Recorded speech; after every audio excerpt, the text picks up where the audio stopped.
Hey everybody, welcome to Storytime with John and Friends. I'm your host, John. Today we have another great episode for you. The band Southtowne Lanes came on the show, both Matt Kupka and Matt Debellis. Great guys.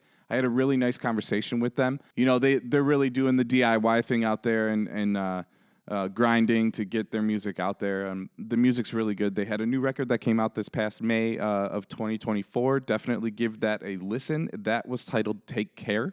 This was a lot of fun, and I really appreciate them coming on. If you like what you see, like what you hear, you've been listening to the podcast, please do me a favor and give it a follow, subscribe across all platforms. It'll really help me out. Maybe share with a friend, share with a family member. If you would like to, please leave a review, a 5-star review. That would help immensely. It would helps the podcast get its name out there a little bit more. And enjoy the show. We were pissing neon green every day. That big ball of heat in the sky was too much. I thought there was a bear. Reality goes, yeah, fresco. That's what I'm saying. Hey, everybody. What's up, everybody? Welcome to StouryTime. Matt, thank you so much for joining the show. I really appreciate you coming on. Yeah, thanks for having us. Absolutely. What do you guys do in the band? Just seeing as I'm already talking first every single time, you could probably guess that I'm the singer of the band, and I also play guitar and piano. And as the other Matt, I am the drummer in the band. I love that. Also a drummer, as I told you. So how was your guys' day today? My day, Matt, we'll knock this out. I'll just go first every time. What you say can just kind of be like secondary after. I just want to make sure I get what I want to say in. Yeah, business as usual. Yeah, if you want to chime in afterwards, that's fine. No, my day was fine. Tuesdays are my Mondays, so I went back. I mean, I work a job, and so I was slammed today. I actually have my laptop open, showing that I'm at work right now. That's fair. I'm not. I'm fully attention here, but just in case they're watching. But no, my day was fine, man. Matt, how was your day? It's good. It's my dog's birthday today. Hell yeah. Which one? Birthday dog. It's Huckleberry's birthday. He turned 1 today. He's a good little guy. I love that. That's awesome. We're just hanging. That's beautiful. I love that. So you guys play in the band Southtowne Lanes. How did you guys come up with that name? We came up with the band name Southtowne Lanes. Is actually not a tour story, but a funny little band story. I've known another member of the band, Tyler, since we were like in kindergarten together. And then me and Matt and Tyler have all kind of known each other since like kind of late high school, early college. So probably around like meeting somewhere probably around like age 17 to 19 for us, somewhere in there. And we decided we wanted to play music, and we'd started playing like covers like a lot of bands do, just like, oh, wouldn't it be cool? A bunch of music that we would cringe to talk about the covers that we did, now, like we'd never want people to know that we covered like Law Dispute in like a, garage in 2011 or something. But we, it was early college. We all drank a lot. We all partied. And in our hometown of Eugene, there's a bowling alley called Southtowne Lanes. There was one. And Eugene's a college town. And it's not super tiny, but it is small enough that everyone kind of knows that, like, Southtowne Lanes was back then like the bowling alley, basically. They're one of the big ones. Like, everyone in town knew Southtowne Lanes. And we went there one night on like a Friday night, and we were all like 19, and we brought a whole backpack full of beer. And I remember I was the one holding one of the backpacks, and we had, we were wasted, and we got all checked in, and we were a bunch, just being kids. And I set the backpack down pretty loudly, misjudging its weight and thus its sound. And a whole bunch of bottles just started clanking in the backpack. And one of the employees came up and was like, "What is going on?" And at that point, we all realized that we were also walking into like a 7-year-old's birthday party at the bowling alley. Oh, man. And then like unzipped the backpacks and found all this beer, and they 86 all of us from the bowling alley. They're like, "You're not allowed to ever come back here." And so we thought it would be prominent, or not prominent's the wrong word. We thought it would be prudent to name the band after after that experience that we had. I love that. That's Yeah. great. Yeah, it was good. And Southtowne Lanes later burned down. You showed them. That was like the running joke. Matt lives in Eugene, so he was around for it more. But yeah. That's funny. So what is you guys released a new record this past May. It's great. I really enjoy it. I've listened to it a few times today actually. Thanks. So I really do Hell yeah. enjoy it. What's the writing process like? What's the writing process like? Well, here, I'll take this one. Yeah, I basically, as the drummer, I come up with something cool, and then Matt just writes some words to it, you know. I'm just kidding. Sorry, Matt. No, you're fine. Seriously, you have to stop me at some point, or I'm just gonna keep being like, please keep focusing on me. The writing process, man. I like most of the ideas for this record were probably written like 4 years before I played them in this band.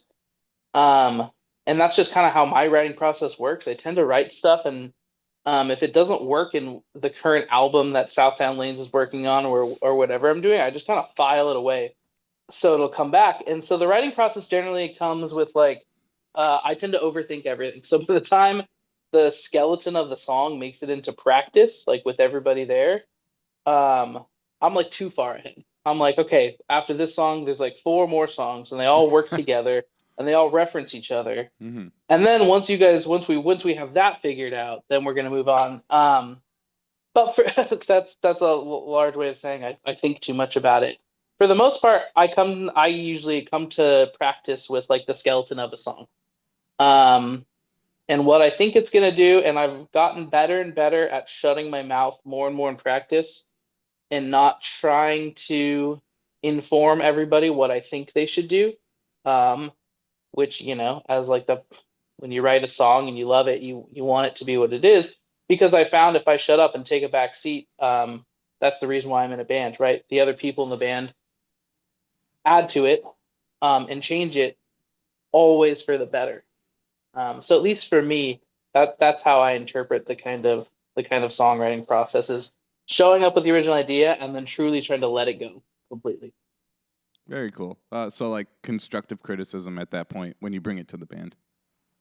Yes, and it can be really hard because usually the parts, or at least what I found is like, I'll write a song and I don't have a second verse for it, and I'm like, all right, everyone, I really need to make sure a second verse. Like, so if anyone has ideas, like, let's do this. And people are like, oh, okay, what about this? And then the one thing I really do love about the song though is the bridge. Bridge is like the best part. Mm-hmm. And then the band is like, yeah, the bridge kind of sucks though.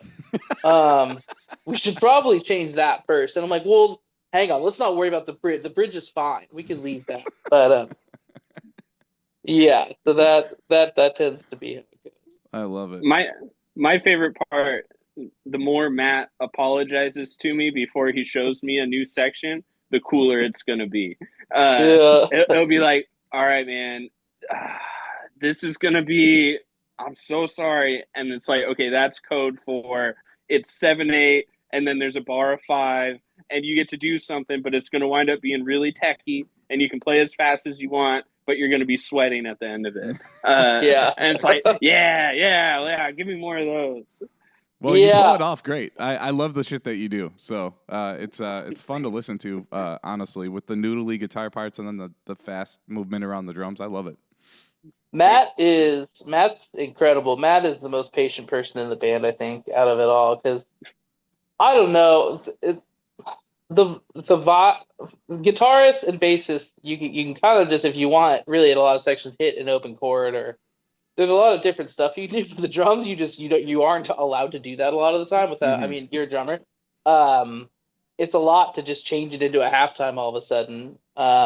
It does. You really affect the flow of it, and Matt constantly puts up with my true inability to let 2 verses and 2 choruses just be identical without being like, yeah, we already did it once though, so the second time we should probably drop 2 beats here, but since we dropped 2 here, we should add them back in over here because it all got to equal out, right?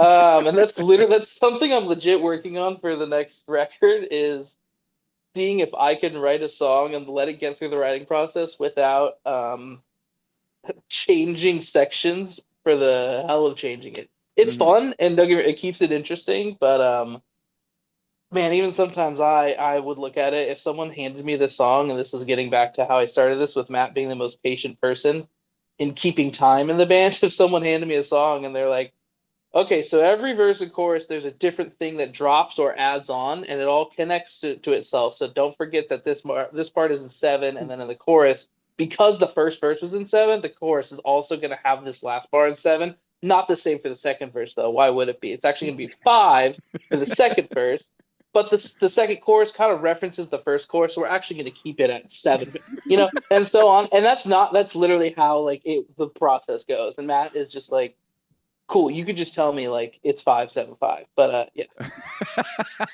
I make his life hell. That's really what I'm trying to say. I love it. It's kind of mathy, Yeah, I think the songs used to be a lot mathier, and I've since already, or we've tried to kind of bring them back down to reality a little bit. Yeah, I actually wanted to ask you guys because so you guys have been around for a little while. As far as like, there's a pretty big time frame in between the record before that, and then this last one.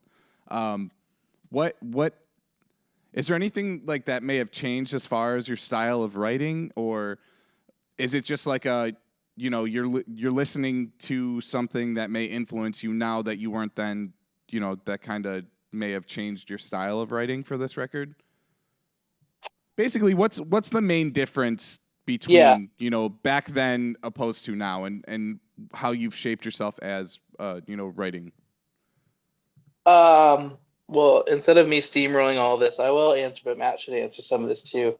I mean, to me, the biggest difference is the reason there's a big time difference is because the band pretty much broke up for a long period of time, and that was due to a lot of things. I mean, it mostly was due to me leaving because I was very frustrated. But I've learned in time that I was far more frustrated in something that you probably have come across, which is trying to be in a quote unquote successful band in a DIY scene. It's just fucking brutal. Impossible. Yeah, right. And then you watch friends bands and you watch bands that have been a band for a year get famous, and you watch all this stuff. And I was a lot younger then. We were all younger then, and it's easier to turn on the people that you're sitting in a band with for 2 months than it is to just be like, hey, it's fucking hard to do this. Yeah. Sure. So that was like the initial like lapse. And it honestly, the time difference wasn't that long. We really were only like broken up for, I think, like maybe 2 years before we got back together. But then when we got back together, it was right before COVID, and then COVID stretched everything out. So it really wasn't that long. And then second part, my difference in songwriting is I think parts of that record were more trying to write for what the band was trying to be and not what we actually wanted to be. I think at times we got too sucked into like, oh, we got to go with this kind of Midwest emo sound, this like more pop punk influence kind of thing, where honestly in the band's history, we'd always had kind of, I think, more fun writing, at least with a little more minor key in mind and a little more like intensity. And so I think, but writing that record, I don't know, I think maybe that's just my hindsight bias looking back on it. But this record felt a little bit more, at least felt to me, more like what we wanted to play rather than also what we wanted to play mixed in with what we think we should be playing or what will be quote unquote successful. Okay.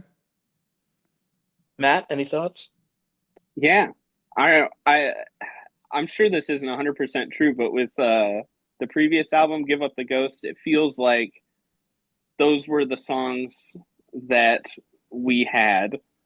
And with our newest release, it feels like we even edited down, here's how many songs we have, and they're all written for this album. And I think this one doesn't fit, and that one doesn't fit. And let's let's make the most cohesive thing that we can out of these group of songs, as opposed to nice, we have enough songs to make an album now. Mhm. Totally. The idea of connecting them all, being able to hit play at the beginning of the album and have them fade through, bleed into each other, I think happened better on this batch of songs than it ever has, which has always been a thing that I know Matt has been striving for, and it's always been a thing that's been fun to try and put together, whether it's on a live set or on the recording. But the end of this song really fits in well with the beginning of the next song, and this one feels like and felt like kind of the whole time that we were writing an album, not that we finally had enough songs to put together to be the length of an album. Okay. That's totally true. Sorry, yeah, I hadn't thought about it like that, but that is totally the difference in how. Yeah, it felt like we were Give Up the Ghost. We like finally had enough songs, and we're like, okay, we don't just have to do an EP this time. Like we can actually do an album. But yeah, this one, Matt's right, felt way more intentional. Yeah, I love that. And I mean, would you both say that that's part of like, the growth and growing up musically? Because you did take time off, so this second time coming around, I mean, 8 years is a pretty decent amount of time in between, a release. So you kind of had the opportunity to cook a little bit more. You know what I mean? Totally. Yeah, I mean, when we came back together to do it, at least for me, I mean, everything was way more intentional. Was way more like, yeah, let's do this. Like, we kind of let this get away from us the first time. And let's see if we can be a little more intentional and learn to do this in a more like kind of mature way, I guess. But also everyone, you're right, it has been 8 years and everyone is older and has other priorities and have gotten married and have done all these things that are amazing. And back when we wrote these Give Up the Ghost songs, we were all a lot younger and we didn't have the same priorities to go up against. So it's just kind of like, I don't know, man, whatever fucking works. Like, I'll be there. Let's do it. This is now like, hey, I have other things in my life that I care about, and I want to I will make time to do this, and I want to make time to do this, but we need to be intentional with it. Right.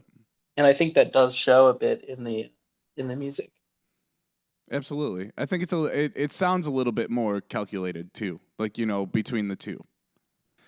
So I have had a lot of guests on that it's tough to get stories out of them. And the reason being that I've noticed over time is they haven't done the DIY touring.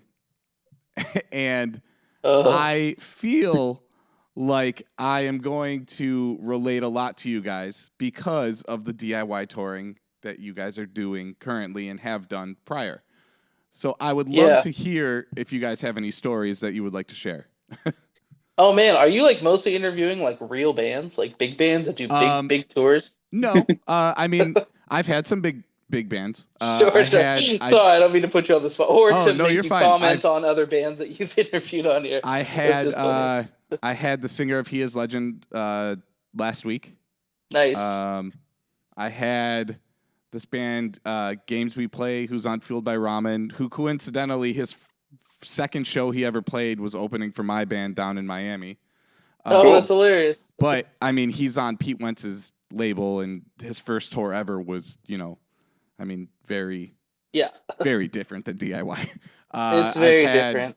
I mean, I'm from Buffalo, and I'm friends with, a lot of the guys from Cute Is What We Aim For. So I've had, my friend Tom, who played drums in that band, on. Very different, arena tours. So I've had a lot of those bands, but then, like, I had Carly Cosgrove on, who, they've done the DIY thing. There's quite a few bands I've had. I'd say I've had more bands on that have done DIY, but their experiences are very different from the experiences that I've had. Oh man, what kind of story to even begin with? I mean, there's everything happens when it's like the real DIY. I mean, the most like bummer times, the most fun times. I mean, my common thing when I talk to like coworkers about tour, like, what is tour like? I'm like, well, it's the best and worst thing at the same time all the time.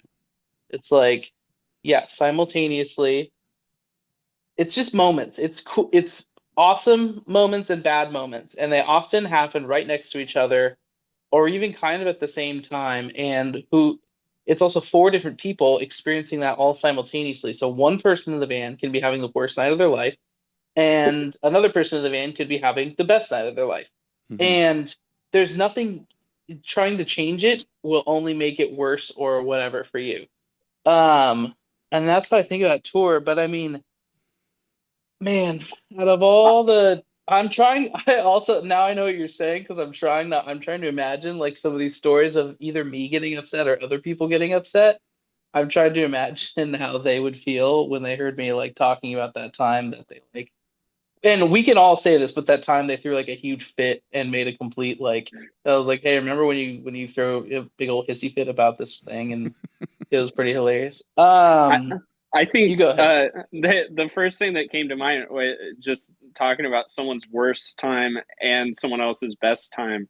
Uh, we like, and it alternated, but we played in Corvallis, Oregon, and then had to drive overnight to Reno the next day. Hmm.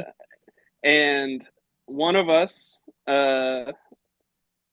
was sick for the entire drive and slept under the it was like a cubby hole that we kind of had as like an underbunk area and basically was just sick to their stomach the whole time. We got to Reno and then we had a bunch of time to kill because even though it was a long drive we wound up getting there at like you know early morning and then just had to kill time. By the time evening came around I decided I wanted to go home, and Matt was consoling me about how it was my choice and that's okay, and if my heart just isn't in this touring thing, and I just like, I I was like, don't remember that, that. I truly oh, don't. oh, it was rough. Yeah, I was super done. We were like halfway through the tour. We had gone north, and then we decided to go south. But like about the Yeah. time the other person's stomach wasn't upset anymore, I was emotionally over it. We played a house show, which was very cool, and I'll always remember. And then I was just like a huge stick in the mud, and was like, I went to bed. Everyone else went to this bar that's open like 24 hours, Jump and Jump Search Parlor. and I feel like Yeah. I've heard more about this bar and like that evening that I was at home or whatever at the fucking house that we played a show at, asleep in the van by myself because I was like, this is dumb, guys. I don't even want to be here. And all of y'all made like some of the most bonding, like cool Yeah. memories of the At tour Jump Jumps. Yeah. at Jump Jones. Dude, and it's so But funny now that you say that, like FOMO is so real on tour. Like whenever you're at home and you're like, yeah, I'm not going out tonight. 99% of the time or whatever it is that you do, but 99% of the time at home you're like, man, I am so glad I did not go do that last night. That is cool. Every time on tour I've ever been like, I am really sick right now and I am not doing well, and I probably should just go into the van or I should probably just go to bed. Every time, like Matt said, is always the most insanely awesome night that anyone has ever had. That makes me think of another memory I have that Matt, again, kind of returning. Um, my favorite tour Southtowne Lanes ever did, and I think for most people in the band but was with a Swedish band called I Love Your Lifestyle that you've probably heard of. Um, and yeah, we did this great like West Coast tour with them, and it was actually in our. I don't even know if we played that night, or if we did, it was like some ridiculous thing, some normal DIY shit. I think the show we were supposed to play in Portland, our quote unquote one of our two hometowns, was at a house show, and everyone showed up at the house show, and the person running the house show just like wouldn't open the door. And so again, like that's some like DIY shit where you're like, everyone's like, "What's going on?" And the answer is, "I don't know. They're not opening the door." And so we're like, "Okay, well we have this like three band lineup. What do we do with it?" And so we just started calling bars in the city, just being like, "Hey, can we just come play? Like, we'll do it. We don't even have. There's no one that's gonna come. It's really just for us." Anyways, we did that. We did find a bar out in Gresham, and played the show again to us, like literally to us there, and we had no thoughts that anyone else would actually come. And I was getting so sick that night. Um, as you do on tour. And I remember I was like, you know what? I'm at home. I should probably just stay in tonight and try and get better for tomorrow morning. And the bands went out that night and proceeded to come back. And I remember because we were staying at my house, they came back just trashed at like 3 a.m. and had this amazing story of how they went to all these cool bars. And the Swedish band, I Love Your Lifestyle, was being like the most party awesome. And they were crowd surfing in the van at 2 a.m, like partying so hard. And I remember going to breakfast with everyone the next day, and they had all these new nicknames for each other. And they were all like slapping hands, and it was like all the most fun thing in the world. And I was just like there, and my girlfriend at the time was like fucking mad at me for something. And I was just like, this sucks. Like it was, I remember being so bummed that I didn't go out just on that one night. But yeah, that's what happens if you make the choice to go to bed. Someone's either going to fuck with you or you're going to miss out on something. Absolutely. I missed a full tour because I had surgery on my shoulder, and the band went to go see the Liberty Bell, and I still haven't seen the Liberty Bell. Really? I was like, what the fuck? You go with the fill-in drummer, you know? But okay, sorry. I have to because you saying this kind of stuff and you guys makes me think about stuff. I have to tell a really quick story of when you're good.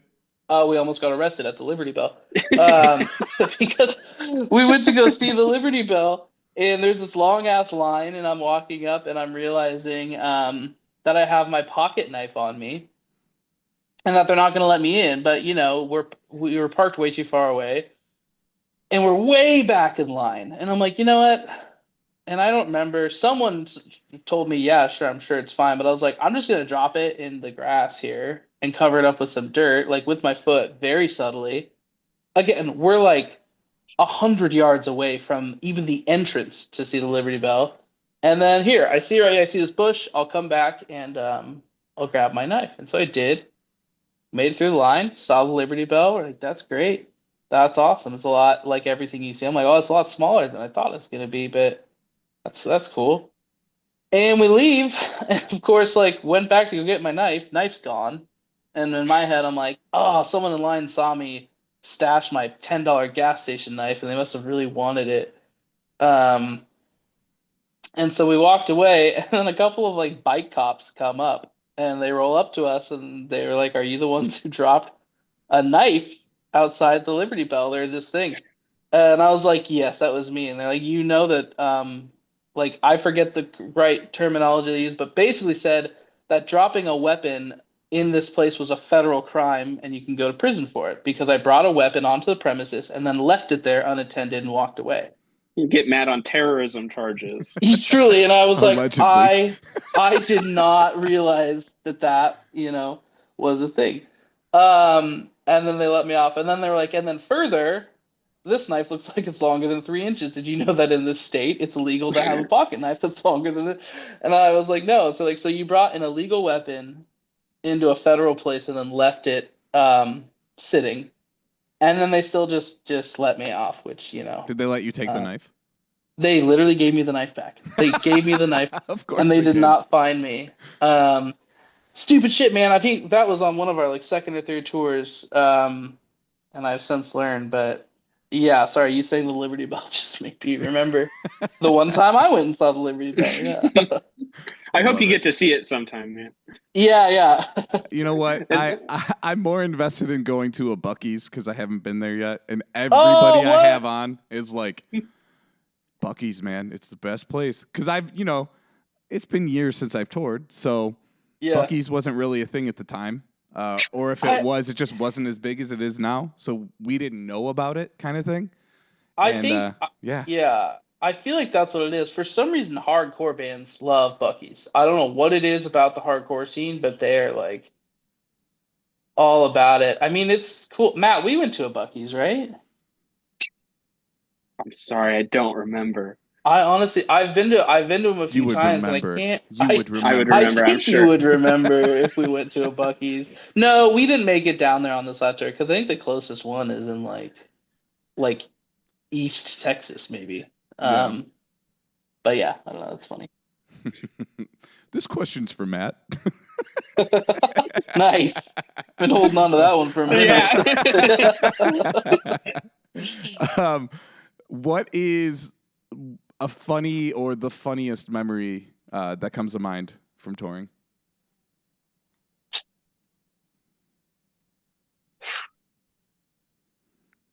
Are you guys pulling pranks or anything like that on each other? In early tours, and again, now for me, when I think about like early tours, was like 2000. The first tour we ever went on was literally at the very end of 2012. That's 13 years ago. Um, and we definitely like kind of pulled pranks, but to be honest with you, in a more like sad way, I think touring at a DIY level for years after that got so hard and so grinding, and we did a lot of things wrong that it was just brutal enough being on the road. Mm-hmm. I think for at least 3 straight years, everyone in the band hated touring. We didn't want to tour. We didn't want to be out there. Every moment was awful. And when I look back on it, I know exactly why to an extent, and I can make those changes now to an extent. But so we weren't a very pranking band, I think, because we were just so fucking miserable, honestly. It definitely just, felt more like survival trips than than like cool, fun, lighthearted school field trip sort of situation. Okay. It was like, all right, what's the least amount of food and the least amount of sleep that we can survive on? Yeah. We didn't like indulge very much. We didn't like, I don't know. When I look at how other bands toured, at the time, I argue that we were like DIY touring more than like any other band in our scene. Like a stupid amount. I think at our height, like Southtowne Lanes DIY toured like 5.5 months out of the year. Which of course there's a million bands that'll be like, we toured 9 months or whatever. Yeah. Like I get it, but for the most part, at a DIY level where I'm not joking, like I would say average take home of door money and merch back then. This is again 2013 to like 2016. I'd say our average take home between merch and door was probably around like $45 to $55 total. Yeah. And so, we would just lose money on gas every night. Mm-hmm. But it's an investment at that point. You know what I mean? Because you're still a new band at that point, right? Even if you've been doing it for 3 years, I can really relate to this because the first I don't know, the first year we were a band, we did almost 200 dates on the road, and we only played home. That's insane. And we only played home maybe twice. Yeah, and like so, it's like. You gotta like put it in the beginning, but like you're gonna continue to put it in the whole time because unless you get lucky, like some of these bands, and that's the part of like this podcast that I like talking about because the fans don't know that. You know what I mean? Like they just think it's like, oh, you're on tour, you're having such a blast, and like touring is the best. It's the best thing in the world. It's so fun to play the music that you wrote, your art. I mean, you love it. There's no better feeling than playing your instrument to a song that you wrote and people bobbing their head or whatever. But that's if the people come out, right. So, and that's the part people don't understand. So, well, and that's the hard. I mean, I remember before I toured, this has always like stuck with me for some reason. But before I toured, I remember asking when I was like 17, I was asking an older like guy who played in a band what touring was like and like what playing every night was like, and he was like, "Oh man, playing the show is literally 5% of your whole day." Oh yeah. And I as a person who had never toured before, I just didn't think about that. Like I'm sure a lot of people that haven't toured think like, well, that's what you do. And at bigger levels, I mean, your day does become more and more centered around just playing the show. But you're totally right. I mean, my best experiences I've ever had on tour have been, you're out there getting your ass kicked like everyone does. And you also don't, I mean, I feel like it's kind of a rule of the road, like I can now talking back on it, but you don't, no apologies, no excuses. Like when you're out there, it's like, you don't show, because everyone's going through it. Every band you run into, everyone is having a hard time. So like no one wants to hear about how you didn't get enough door money last night. And I agree. I don't want to hear it from other bands either. But anyways, after going through all those hard times, eventually, every once in a while, you'll, if you're lucky, like so lucky, and some bands are other lucky than others, but find a city where like not only do kids come out, but like some kids know words or something, Right. and Yeah. it Yeah, for sure. changes everything. Like I have a specific memory of like doing that in New Jersey, arguably almost as far away from home as we can get. And, just being road worn like everyone is, and it just being rough. And then playing like one of the most memorable shows that Southtowne Lanes has ever played, at least for me, and selling a bunch of merch, and then going on to have one of the most fun nights of my life that I feel like Matt actually, that's one that Matt skipped out on, or maybe it was Helena. I remember Tyler being there. We were up literally till like 6 a.m. Like, and it was super fun. And we went to this playground. Anyways, but that's at times what can make like those moments so special is how brutal it is, and how much time you really just spend, trying to survive. Yeah. But on that note, I don't, we don't, after touring in other bands, um, both playing and just with other bands, there are so many ways that I realized that Southtowne Lanes like made it a lot harder on ourselves than even like what the going DIY bands did at the time. When I look at like how at least we would tour now, or bands I toured in after that, I was like, oh, there was a lot more that we could have been doing. But we never it, in a way it was almost like if you marry the, not that this is bad, but if you marry the person you meet at 16, your high school sweetheart, you'll never know like what it's like to be with another person, all this stuff. That's how touring in Southtowne Lanes was. We never toured, no one played in any other bands. We didn't switch out members, no new anything. It was just us four in our first real band going immediately on tour, and that was it. And so now I feel, before there's a period in my life where I'm like, you couldn't pay me to get on the road again, kind of thing, probably like during COVID. And then I have since realized like it's a part of my life and it's going to be a part of my life. But yeah, yeah, I think we will continue to tour a little bit more, not nearly like we used to. Mm-hmm. And I think we've learned how to make it a little easier to swallow, I guess, a little more digestible. I'll tell you what, man, a lot of the people, and especially I had a episode drop today, but the guy I was talking to, the guitarist, I mean, their first tour was with Soulfly. That's insane. And they're not unsigned, like, I know. It's management at this point that's helping a lot of people get on these tours. Just get a manager. Yeah. Apparently, it's so easy. I mean, yeah, I've gone so back. That was sarcasm for those of you who didn't pick up on that. Right? Yeah. I don't know, man. The secrets of it all, I haven't unraveled it yet. It's kind of funny. I think about what I would tell a young band, like, Mm-hmm. and by young I mean literally in age. I think anyone in age can become as popular or not popular. It has nothing to do with it. But if I were to tell, like 2012 me, all right, here's what you need to be doing to make this work. I still don't think I would have enough to say that would change that much. I think that could be some of the most infuriating part about trying to make your art, or make whatever your passion is, your full-time job, is, even knowing musicians now that are like somewhat successful, and by somewhat successful, I mean they don't have jobs, or their job is their band or whatever, Right.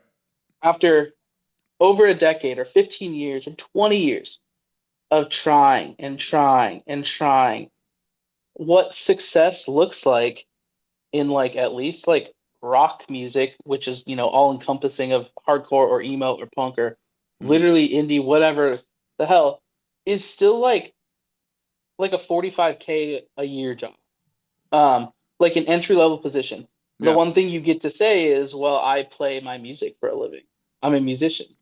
And to some people, that's worth it. Like, to me, if you offered me that, I'd probably take it. I would turn down the job I have now and all this other stuff, because it's not about the money. It's Right. about doing what you love and what you want to do. But it can be incredibly like, so going back to if I told myself, 13 years ago, this is what you have to do. This is what's gonna cost. And if you try hard enough and if you do it hard enough, by 2025, you could be making as much money as if you just started delivering pizza at Domino's right now. Which is literally the truth. Like it's and so it's just kind of like funny to think about why we do it, why you keep wanting to do it, and I've realized, at least for me, it doesn't have to do with the money. But that's not necessarily a good thing, because if you're looking for it for vanity or for fame or for these things, you're also going to find a lot of crude awakenings as well. So yeah, thanks for letting me just go off there for a bit on what I think about touring. Sorry, I had no real point there. I love it. What's the dumbest thing you guys have done on tour? Drink my own pee. Okay, you gotta explain. You can't just say it and not explain it. Oh man, that one was like, I forget. Matt, were you on that tour? Was that with Step Brothers? Yeah, it was with Step Brothers. That was the closest thing to a prank tour. We had a list of goals to achieve as bands, and whoever whoever checked the most things off the list won. Yeah, there was. Yeah, it's a tour game. Like Matt said, like a bunch of activities with, the more heinous the activity, the more points you're gonna get. Mm-hmm. Like another example, I don't know why I'm only thinking of the P ones. Another example was to there were a lot of P in a public bathroom with other people in it at a urinal, but pull your pants all the way down. Like shit like that basically is there to embarrass you. Or, for only 5 points, it was like do 30 push-ups, And play Stairway. Sorry. Play Stairway to Heaven in Guitar Center. Yeah. So there's a bunch of shit like that, and you always had to have a witness so someone could check it off and make sure. And there wasn't like a prize. I mean, other than bragging rights, that's why you did it. But one of them, Step Brothers, who were, like really good friends of ours, and still are great friends of ours, and some of them have gone on to play in other bands and stuff. But, one of them was just drink your own pee, and that was it. There's no frills, there's no anything. And one night after I know I've already said this, but I truly do mean it, maybe my favorite Southtowne Lanes touring show ever in Reading. It was really that, like, not only were kids singing along, it was the only time that, like, kids were, like, crowd surfing and going nuts and basically doing everything that I always saw in the videos growing up that I wanted to see my band do. I wanted to be in that moment. I wanted to be yelling my art and doing it with other kids, and so I got to have that show. So I think I was really hyped up on the show, which you'll do crazy things. And one thing on the list is drink your own pee. And so I shit you not, I mean, I'll leave his name out of it, but another member from Step Brothers did it with me. But I got a Budweiser, I chugged the entire Budweiser, I ripped the can in half, and then I pissed into the Budweiser can in front of people, and then took a drink of the piss. Which I say that now like it's the most awesome thing, and if my girlfriend hears me talk about this right now, she's gonna be like, "That's not even funny. That's so gross." That's the clip, my friend. But that was worth a lot. That was a lot of points. It was. You're our hero. You did it for the band. Yeah, that's very similar. Have you guys ever seen that Thrasher, the Vice show? Thrasher does a King of the Road with like all the skateboarders. Oh yeah. That's I very totally similar to that. Yeah, totally. I love that. Did you guys do any other tour games like Odds or the Sandwich game? Oh man, now that there's like a whole wealth of stuff. We absolutely did the Sandwich game. Fuck that game, man. You can't set your sandwich down. Is that the sandwich game? Yeah, and you can punch it if you do. You can cover it, or if somebody says, "How's that sandwich?" and it's not a sandwich, and you respond with anything other than "This is not a sandwich." Now it's fair game. It is technically a sandwich. I think we We did that one in Southtowne Lanes for sure. Because I remember, because you eventually will reach a point where it's not really funny to anybody. The game just continues on, and I was the recipient for one of those It's where never it was funny. like, no, we were all broke. It was all a thing. The day was shitty. Everything's shitty. We did the thing where we went to Subway. You could still get $5 footlongs. The $5 footlong can last you for 2 meals, which is all meals for tour in one day. And I got my Subway $5 footlong, and that happened. And someone from another band slapped it out of my lap. It landed in the rainy ground in the water and was completely destroyed. And it's hilarious now. It absolutely is. But at the moment, I was like, and you can't. And the worst part is, if you get mad or throw a fit, then everyone's going to be like, "Stop whining." Like we're playing the game. They won, dude. You can't. There's nothing you can do except hope that maybe someone gives you some of their sandwich or buys you. We also Matt I don't think we played What Are the Odds in Southtown, did we? That doesn't ring a bell to me. I played What Are the Odds a ton in other touring bands, and one of the worst ones I ever did, it was like a What Are the Odds, and it was like 1 in 300 of every time someone played Gangnam Style on their phone, I had to do my best Gangnam Style dance, no matter where I was or what was happening. And it was like 1 in 300, so I went for it, or that's what I said, and then I lost. Yeah. And I was in Europe. We were touring in Europe, and I got more sick than I've ever been on any tour ever on that tour in Europe. I had an infection, and it was really bad. And I remember there was like a week period where I was just like in this haze of like laying down outside of venues and then in the car and walking into these hostels, and I was so miserable. And I just remember like someone holding a phone like up to my head and Gangnam Style playing. And I would like get up and I'd be like coughing and I'd start doing the like Gangnam Style because it was the rules of the road, man. That's what it is. That's the rules. It is. Yeah. It is the rules. We used to play odds a lot, and there were 2 instances that were like, they're my favorite memories of playing that game, and one of them was do you remember, they probably still have it, but do you remember like the sour candy goo that you would buy in the tube at like a corner store or at a gas station? Yes. I oddsed our guitarist if he would brush his teeth with it, and I got him.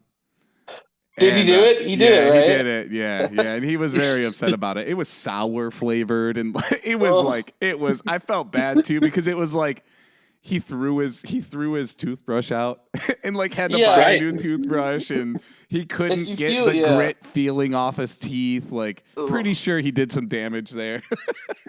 Yeah, if you feel bad about it, that's how you know you got a good one. Yeah, and then we had another one where we were,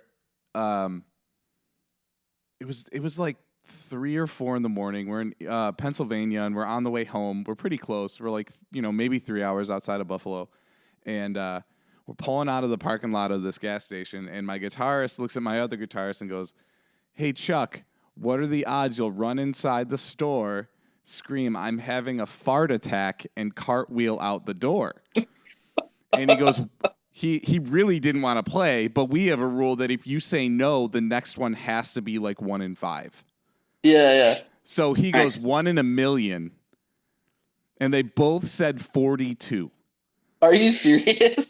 And I'm like, dude, you had so many. I would have been like 42,000, and like I would have continued going. You could just keep saying the long number until you realize they're not, and that's absolutely. Did you guys play the 1 and 2 rule? Which rule is that? Okay, so I like that we're getting this, but I only learned about the 1 and 2 rule like later into my odds gameplay experience. But we made it a thing where if someone asks you what are the odds you're going to do this thing, if you said 1 and 2, it now goes back to the original asker to agree to it. And basically the way it works is if you go 1 and 2 and it's agreed upon, you count down. If you guys both say the same number, I have to do it. Mm-hmm. But if we say a different number, then the asker has to do it. That's brilliant. So it makes it like this kind of sudden death. So you can ask, you can get in some fun moments where you can ask some outlandish shit. And if you're feeling daring, you look back at them and you go 1 and 2. And then it's it can really when someone has a pretty crazy idea and you want to see it happen, it can Yeah, it's fun. I love that. What aside from, or you know what? You already answered it. Favorite place to play aside from home? Probably either Boise or Reading. I was gonna say Reading. I love going to Boise, but I feel like we played enough shows in Reading that became the furthest home show. Yeah, the close home away from home. Yeah. Okay. You start recognizing everybody, and we also we got blessed with like a number of very, very cool lineups and I guess that was part of it too. Like it was far enough away that you're not going to pop down. Like Reading's what 6 hours, 7 hours. Eugene, like 6, I think. Yeah. So like we're not going to pop down there for nothing. But like the Tiny Moving Parts Frameworks show was like it was crazy. Obviously, yes, we will be there at a house. Holy shit! I love that. Yes. That's great. Yeah. It's funny you say Tiny Moving Parts. When we were playing years ago, we did a full US and we played in Nashville, Tennessee, and that was like our favorite place to play just because the first time we ever played there, we played at Secret Stuff's house. Yeah. The band Secret Stuff.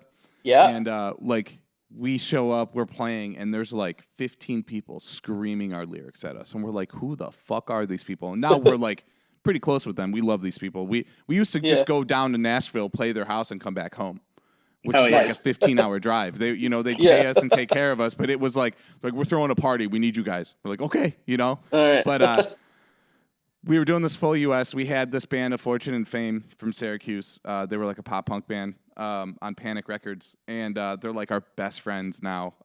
One of them stood in my wedding. We were all in one van, 15-passenger van, pulling a trailer. 9 guys, and we played this show. I think it was the Owl Farm back in the day. I remember seeing that name all the time in Facebook group DIY tour booking. So yes, it was. It was Secret Stuff, Free Throw, Tiny Moving Parts, us, and then a Fortune and Fame. I didn't know about any of these bands. I stood outside smoking cigarettes and drinking beers the whole time. And now I'm like, what the fuck was I thinking, Wait, I missed it. What was the name of your band? The Traditional. Okay, very cool. Yeah. I mean, that's crazy. I don't remember what happened to Secret Stuff. I mean, I remember them getting pretty big for a while, but I don't remember. Yeah, I don't know. I kind of fell out of the scene, personally. I mean, I all I listen to really is emo for the most part, but I don't really go to shows and shit personally. I have a kid now. It's a lot harder to do that shit now. So yeah, understandable, man. But and then I remember another one we played in Philly, and it was like Pine Grove was there. Had no idea. It was before they blew up. And really? I fucking love that band. I'm like, what is wrong with me? I should have spent more time inside some of these fucking DIY punk venues and watch some of these bands, man. I mean, some of those things, I'm sure any band that tours hard enough will have stories of I don't know, that stuff. But we have I remember now that you're literally mentioning it, one of our coolest, I think Southtowne Lanes played Philly 3 times. And on one of those times, we played an acoustic show with Modern Baseball before they were big Modern Baseball. Yeah. I remember being like, these dudes are kind of weird. What is this? And then the second time we played at this house show with this band that I'd heard some things about called Jank. Okay. And watched them play. And it was just, it's funny. And again, kind of ties back to what you're saying about watching bands just take off and stuff. It's crazy to look back and be like, man, how did I not really, or I remember even specifically, and it wasn't because the music was lame or anything was lame, but I just remember feeling sad and sorry for myself and bummed out in Philly because we were playing an acoustic show, because it wasn't full band and because it was the only thing that Ruben could scrape together and dude, Ruben, I fucking love Ruben. That's who we used to go through too. Yeah, Ruben was, he was the homie back in the day. I fucking love Ruben. Ruben straight up, his and he played in a band called Secret Plot with with a guy named Mark. I don't know if you knew Mark, but I don't know if I knew Mark. I haven't talked to Mark in a decade. But what the first time we toured the East Coast, literally the entire East Coast part of the tour fell apart. Like I think 8 days in a row, and we were staying at Mark's house, who I think he played bass in Secret Plot, but I can't remember. And he just let us stay at his house for like 8 days. We just kept staying. And then we kept hitting Ruben up, and Ruben was like, I can get you a show here. And we just like did a mini like little like we're just trying to play Philly as many like places as we could. Yeah. Which was and one of them was like this modern baseball acoustic show. And I remember I feel like it might have even literally been in Mark's living room. I can't honestly remember. But it was. It definitely was. Really? Yeah, and that stretch of before we knew that all the shows got canceled, the bad omen. We got to Philly, couldn't get in contact with Mark because it was like 3 a.m. when we got there. But like we knew the address, so we went to his house. We parked in his driveway, and Matt was like, "I'm not fucking sleeping in the van again." So he slept. He got his stuff and he went onto the roof of the van. And he's in his sleeping bag up there, and he's reading his Kindle. But like as he's shimmying up to the van. He just knocks his Kindle off. Like his one source of comfort in this soon to be like nightmarish situation falls and cracks. It was I'll always remember how sad I felt. I was so bad. Well, because that was back when I think I was still holding out, but I didn't have a smartphone yet. I literally had a rubber banded together like flip phone basically. And so my Kindle, I'm still a big reader, but Kindle and reading was my life force. That's how I stayed alive on tour. I just read the whole time. Mm-hmm. And I dropped the Kindle that night and I was so bummed out because it cracked. And it was the kind of thing where no one in the band laughed. They all were like, "Oh no." And they felt so bad for me. And I was like, fuck it. And I was half sleeping on top of the van for like the story of it anyways, because I was like, this sucks. And Matt was right. I was like, I'm not fucking sleeping upright in the seat again. I think it was like my turn to sleep in the front seat. Like, I'm not fucking doing this. I'm going to lay out. I want to lay out fully. And I did. And I remember waking up at 7 a.m. It's raining. I'm like wet. And I knew immediately when I woke up that I was sick. I was like, the snot was coming out. And my cracked Kindle, and where the fuck is Mark? And like, just messages of like the East Coast shows, every show is falling apart. There's no New York. There's no more Buffalo anymore. There's no more anything. It's all just gone. And I was like, again, one of those like, what have I done? Yeah. What am I doing here? Yeah. You're so far away from home. That's you're just so far away. I got to play this stupid acoustic show with this band called Modern Baseball. They're probably not going to do anything. Dude, it's funny. It's funny you say them too, because our first year as a band, we played New Year's Eve at the Pagano's house. I don't know if you know who the Paganos are. No, I can't say I do. So they were this family. I'm very close with them. He actually, the dad, Vito, who's a friend of mine, he actually was just here this weekend for the Bills game. They live in Philly now. But so they were in like Albany, and they were like a pop punk family. Brandon played in Handguns after a certain amount of time, and the first tour I ever did was with Brandon's old band. I Was a Hero, so I got really close with them. But they did this New Year's Eve show. It was us, Modern Baseball, Penameno, Young English,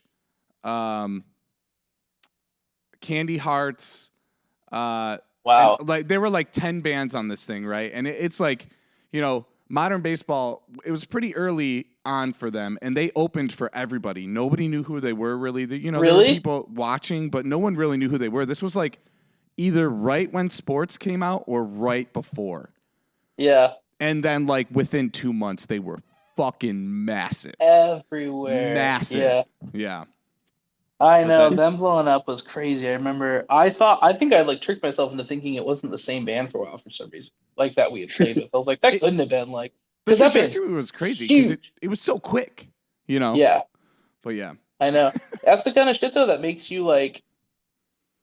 That at least for me, I mean, honestly speaking, candidly, like keeps you like holding hope is like you see how fast this shit can turn for a band. Yeah. And it's insane. Like you can go from just nothing to everything, especially now with I mean, I don't know, the way like reels and shit gets posted and like Yeah. the songs attached and all this stuff, and you can just like, and so I don't know, and I think it's always still kind of been that way, like for a long time. But it's like you just keep playing the lottery over and over again, and just be like, maybe, maybe we're gonna get picked. And not to say there are many bands that work really hard for it and 100% deserve it. I don't mean to say that talent Absolutely. that's not true, but Yeah.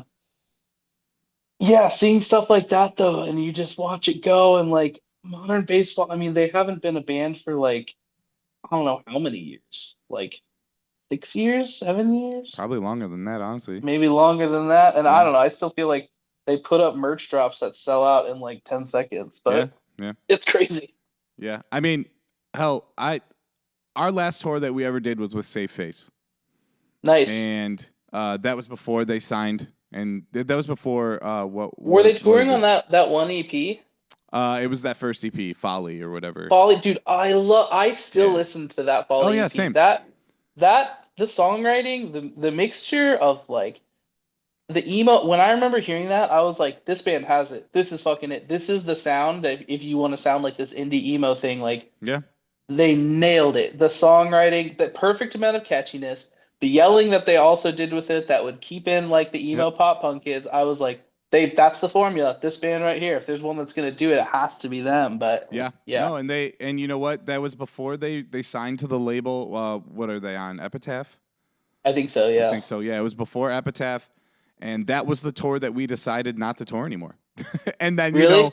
and a month later, these guys signed, and I love those dudes. They're great people, but they signed to Epitaph, and then they take off, and it just goes to show, they were touring like 9 months out of the year, I think. I can't imagine, man.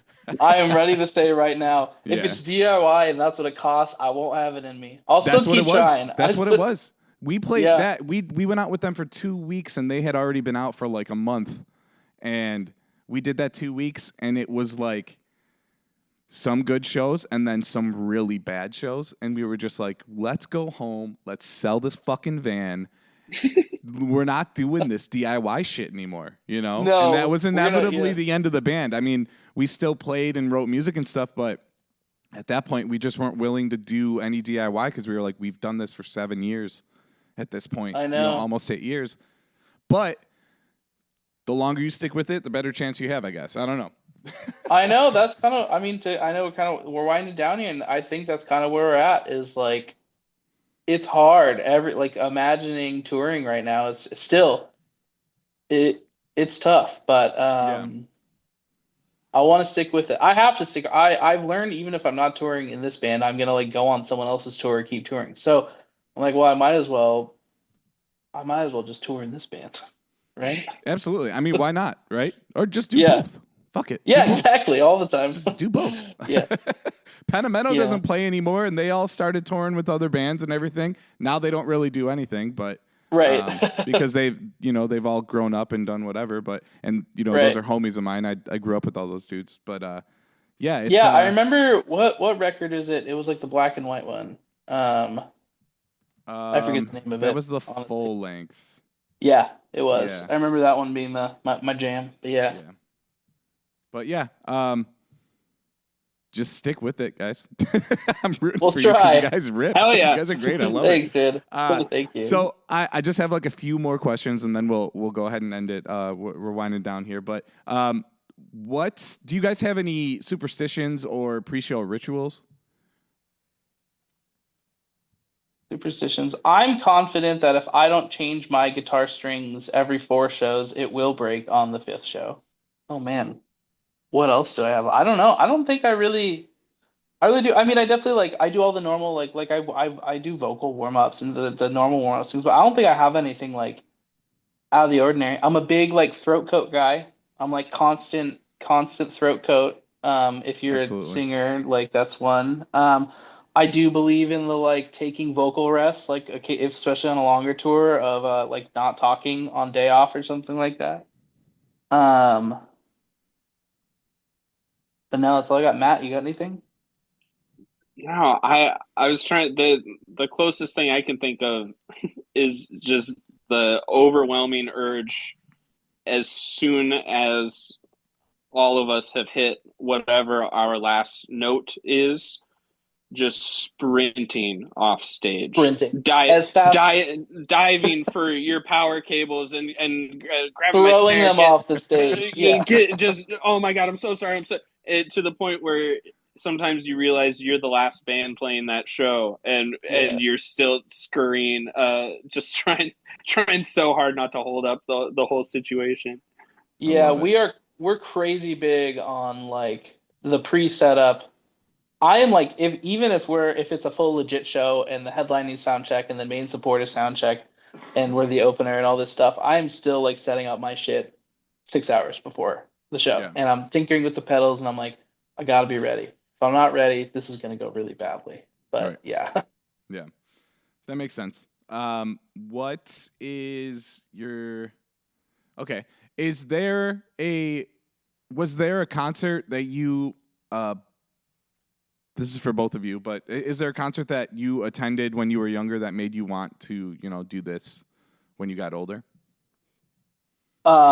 Yes, absolutely. And it's the reason I like moved to Portland. But so did you guys ever tour over here? Eugene, Portland, Oregon? Yeah. Totally. To refresh your memory, Eugene is smaller college town, Portland bigger, and they're about 2 hours apart. We grew up in Eugene. I grew up in Eugene, and the Eugene wasn't big enough to get a lot of the. It wasn't a stop on the tour, but Portland usually is. Mm-hmm. And the shows that I truly remember seeing, and I know this is like somewhat embarrassing, but I'm gonna say it, and other people are gonna be like, "You fucking lame, fucking idiot." But the first one was The Fall of Troy. I remember seeing them quite a few times. And then that one's not that, but that one's fine. But the second one, and this is because it wasn't when I was like 14. This is when I was like 17 or 18. But when I remember seeing The Story So Far at the Hawthorne Theater and seeing the crowd energy. And I remember Tyler, our guitarist, had helped book them a few, like probably 6 months previous, right before they blew up. And they played in a church in Eugene for about 20 people. And Tyler was like, yeah, they were just on the cover of AP. Like, I think they're going to blow up really soon. And then seeing them 6 months later at the Hawthorne Theater. But yeah, seeing both those shows at the Hawthorne in Portland, it became my dream. And I have worked merch at the Hawthorne. I've been a part of every part of a show at the Hawthorne, but I still have never played the Hawthorne. It became my dream to play that venue. Which is not crazy. I mean, I think it's like a 700 capacity room. I don't know, Matt, if you know. But yeah, those two shows, I remember them vividly. I remember looking at The Story So Far on stage right and watching all the kids stage diving and watching the energy.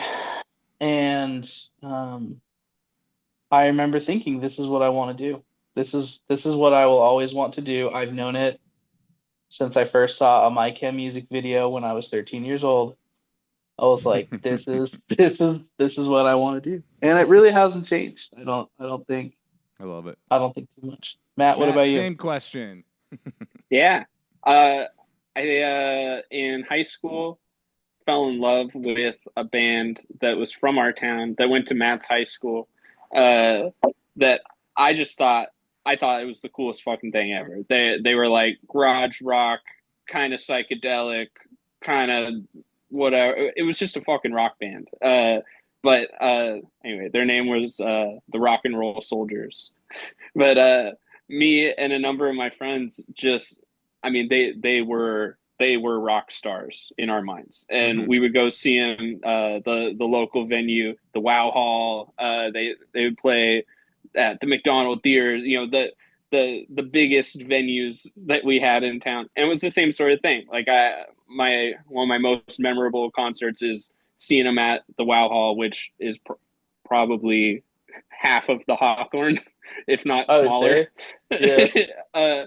And having that same thought, being like, dude, I can't imagine. Like that's the one place I've ever stage dove. It was at that show. Really? Oh yeah. Oh, that's awesome. Push moshing with all of my friends and just having having the best time, but sincerely being starstruck, going up to these guys afterwards and being like, "Oh my God, like that was such a great show. That was incredible. Thank you for playing." And then kind of having the realization that they're just some dudes that like graduated a couple years ago from our the high school in town.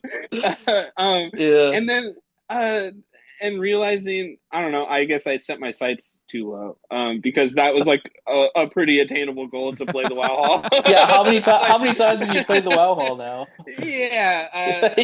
A number of times. But it's like trying to remember that and like getting lost in the, oh man, it'd be so cool to get to the next step. Oh, it'd be so cool to get to the next step. But like, no, that was it. That was the cool thing. Like they packed out the show. Like a few hundred people came, and like not even everyone, like people weren't singing all the words. It was just people were stoked to be there and having a good time and running around and bumping into each other. And I mean, yeah, that's what it's all about for sure. I love it. One last question. What is in the future for the band? Future is doing some more regional shows, so doing some local stuff, and then I think we're gonna be trying to, well, I don't want to talk about it yet, but we're gonna be trying to hit the road hopefully in early summer, late spring, and then seeing what happens. Oh yeah. Matts, both of you, thank you so much for coming on the show. I really appreciate it. I had a blast talking to you guys. I feel like we could talk for hours, you know? I know. I appreciate it. Honestly, after doing a few, I was very comfortable talking. I appreciate it, man. You do a very good job. Thank you. Yeah, no kidding. Yeah. Thank you honestly, for having it. I would love to have you guys back on in the future because this was a lot of fun. And I feel like we could just go story for story, you know, for hours, you know. So Totally. Anything you guys want to promote, social media, anything like that, now's the time.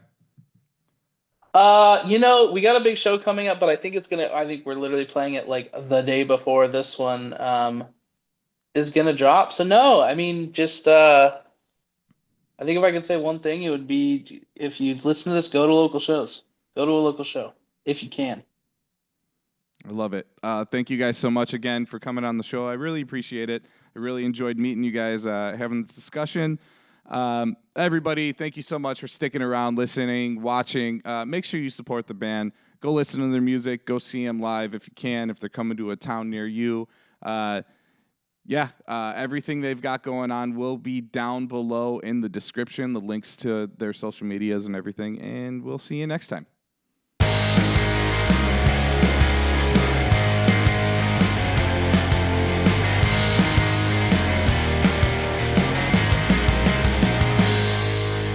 Bye, bitch.